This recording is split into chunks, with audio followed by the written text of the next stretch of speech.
Good day, everyone. Our lesson for today is all about inverse variation with sample real life problems. But before that, don't forget to subscribe and share this video to your classmates and friends and hit the notification bell for more updates. Also, you can find different subjects in this YouTube channel. Just select the playlist section. And finally, please do not skip the ads in this video. Thanks. And now let's proceed to our main topic for today, which is all about the inverse variation. Inverse variation occurs whenever a situation produces pair of number whose product is constant. The statement y varies inversely as x. So yung parang clue niya is the word inversely. Translate to y is equal to k over x.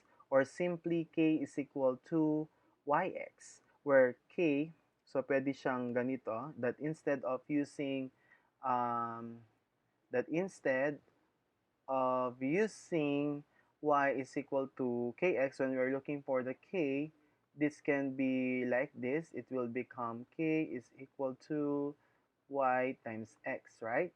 So where k is the constant variation for two quantities x and y, an increase in x causes a decrease in y or vice versa. So the decrease in x causes an increase in y.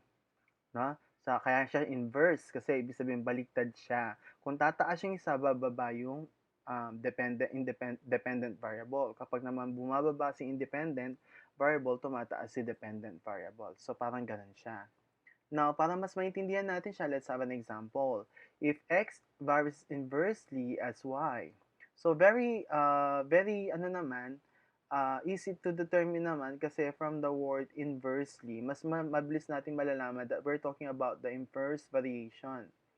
Okay, so if x varies inversely as y, which is equal to y equals k over x, then if x is equal to 7 when y is equal to 3, find y when x is equal to 9. So first step, write the correct equation. Inverse variation problems are solved using the equation, this one.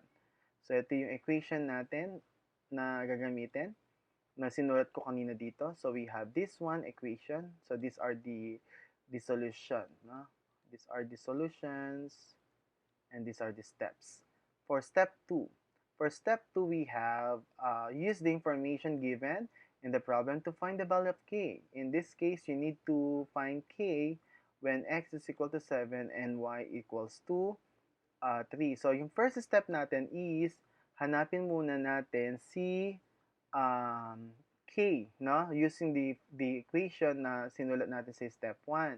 So, since ang x natin na given ay x equals 7 and y is equal to 3, we just need to substitute them to the formula. So, paano ang next natin gagawin ngayon? So, for the next thing to do, okay, so we have 3 for the y, and then equals k, then over 7. O yung sinabi ko kanina na k is equal to y, x. So, we have this one, cross multiply this, 2. So, 3 times 7 is 21 is equal to k. So, that is the value of k. After that, rewrite the equation step 1, substituting the value of k found in step 2. So, isusulat lang natin to. Then, we will substitute the value, okay, of k in the step 2, which is 21. In the next portion, we're looking for y given yung x is equal to 9. So, kasi we're done in this part. So, ito na tayo sa next part. So, we have 21 and then x yung given. So, 9 ang ilalagay natin. Then, 21 divide 9 is 7 over 3. So, pwedeng fraction siya, pwedeng decimal form. Kung gusto mo siyang i-divide, it's up to you. So, the answer is y is equal to 7 over 3 or pwede din siyang mixed fraction which is 2 and 1/3. Okay? As our final answer for example number 1. Number 2, if y varies inversely as x and y is equal to 10 and when x is equal to 2, find y when x is equal to 10. So actually this is very easy. In the first part, of course, we will write the equation. So kunyari hindi pa natin alam itong nakalagay dito, no? So let's have this one, k is equal to yx. Ito yung formula natin. We're looking for the k first, no? So, ang gagawin lang, ilalagay lang natin yung given. So, k is equal to 10 times 2. So, we have k is equal to 20. As simple as that. Wala nang mahabang proseso na katulad ng iba dyan.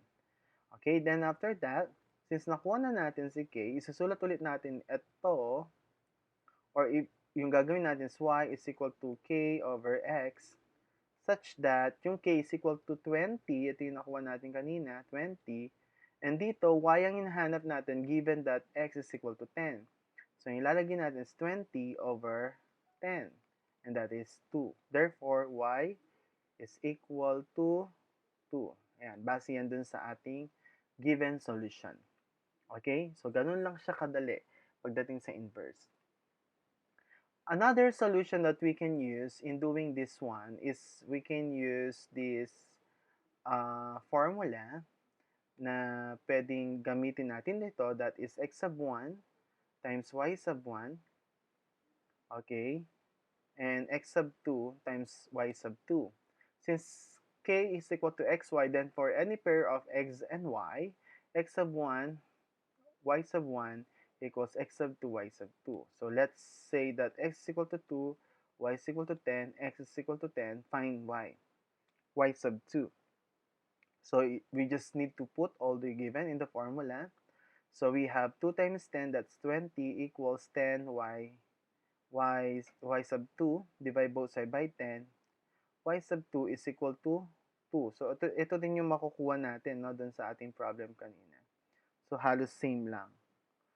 So y is equal to 2 when x is equal to 10. So ganun yung kanyang explanation. Okay? So ganun lang kadali ang inverse, no?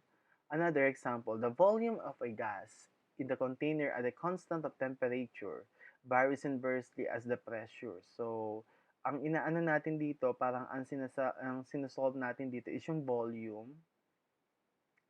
Okay, so let's have the pen. So, ang ginagawa natin dito is yung volume versus the pressure. So, meron tayong volume na 32 cubic meters at ang pressure niya ay 8 pounds. Find the pressure when the volume is 60 cubic centimeters. 32 cubic centimeters ang given. Sa first part, ang gagawin natin is ito, yung y, papalitan natin siya ng volume for V, at yung x is P for pressure. Okay, pwede natin ibahin yung letters. Pero yung K, constant siya. Ngayon, first hanapin muna natin si K given yung 32 cubic centimeters at saka yung pressure na 8. Tama ba? 8 yung pressure. Parang something is wrong here. It should be 8. Tama? Kasi 8 yung given dito. 8 pounds, sabi. Okay. Nagkamali ang ating computer. Anyway, P is equal to 4. O sige, let's say that P is, the pressure is 4 na lang. Para hindi na natin ulitin yung ang tawag dito, equation, kasi tatagal tayo. So, let's say 4 na siya, para 4 na lang yung nakalagay nga dito.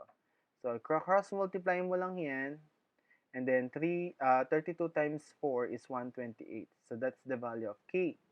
Okay, so, using this, in step 3, isa-substitute natin yung value ng K, which is 128, divided by P and V. Pero ang given natin is V, 60. So, hinahanap is si P. Actually, pwede ko silang using cross multiplication, pwede kong pagpalitin yung kanilang position.